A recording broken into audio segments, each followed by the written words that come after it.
جو لوگ بغیر کسی دلیل کے جو ان کے پاس آئی ہو اللہ کی آیتوں میں جھگڑتے ہیں، ان کے دلوں میں اور کچھ نہیں، ایسی بڑائی ہے جس کو وہ پہنچنے والے نہیں، تو اللہ کی پناہ مانگو، بے شک وہ سننے والا ہے، دیکھنے والا ہے۔ آسمانوں اور زمین کا پیدا کرنا لوگوں کے پیدا کرنے کی نسبت بڑا کام ہے، لیکن اکثر لوگ نہیں جانتے۔ اور اندھا اور آنکھ والا برابر نہیں، اور نہ ایمان لانے والے نیکوکار اور نہ بدکار برابر ہیں۔ حقیقت یہ ہے کہ تم بہت کم غور کرتے ہو۔ قیامت تو آنے والی ہے، اس کے آنے میں کچھ شک نہیں، لیکن اکثر لوگ ایمان نہیں رکھتے۔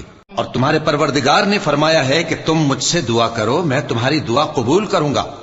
جو لوگ میری عبادت سے ازراہ تکبر کتراتے ہیں، ان قریب جہنم میں ذلیل ہو کر داخل ہوں گے۔ اللہ ہی تو ہے جس نے تمہارے لیے رات بنائی کہ اس میں آرام کرو، اور دن کو روشن بنایا کہ اس میں کام کرو۔ بے شک اللہ لوگوں پر فضل کرنے والا ہے، لیکن اکثر لوگ شکر نہیں کرتے۔